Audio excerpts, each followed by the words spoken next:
నమస్కారం. శ్రీమద్భాగవత మహాపురాణము ప్రథమ స్కందము 6వ అధ్యాయము దేవర్షి నారదుని పూర్వజన్మ వృత్తాంతములోని మిగిలిన భాగము 29వ శ్లోకము. ప్రయుజ్యమానే మయితాం శుద్ధాం భాగవతీం తనుం ఆరబ్ధ కర్మ నిర్వాణో న్యపతత్పాంచభౌతికః. నా ప్రారబ్ధ కర్మ ఫలములు నశించిపోయినవి, సమయము ఆసన్నమైనది, నా పాంచభౌతిక శరీరము పతనమైనది, పిమ్మట పవిత్రమైన భగవత్ పార్షద శరీరము లభించినది. 30వ శ్లోకము. కల్పాంత ఇదమాదాయ శయానేంబస్యుదన్వతః శిశీషోరనుప్రాణం వివిషేం తరహం విభోః. కల్పాంతరమున శ్రీమన్నారాయణుడు ప్రళయ కాల జలములయందు శయనించెను. అప్పుడు ఆ ప్రభువు ఈ సృష్టిని పూర్తిగా తనలో లీనము అనర్చుకొనెను.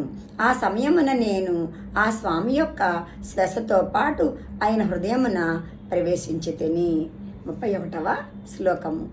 సహస్రయుగ పర్యంతే ఉత్థాయేదిం శుశ్రూషతః మరీచిమిశ్రా ఋషయః ప్రాణేభ్యోహం చ జిజ్ఞిరే.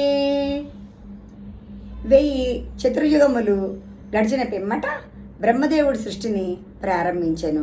అప్పుడు ఆయన యొక్క ప్రాణశక్తి ద్వారా మరీచి మున్న ఋషులతో పాటు నేను జన్మించి తిని. 32వ శ్లోకము. అంతర్బహిశ్చ లోకాం స్త్రీన్ పర్యేమ్యస్కందిత ప్రతః అనుగ్రహాన్ మహావిష్ణు రవిఘాతగతి క్వచిత్.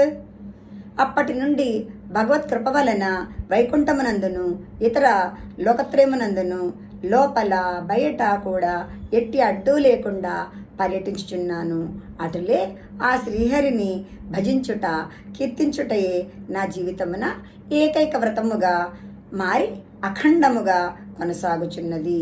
33వ శ్లోకము. దేవదత్తామిమాం వీణాం స్వరబ్రహ్మ విభూషితాం మూర్ఛయిత్వా హరికథాం గాయమానశ్చరామ్యహం.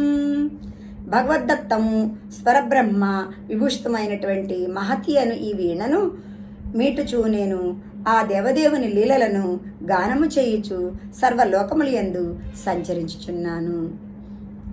ధన్యవాదములు.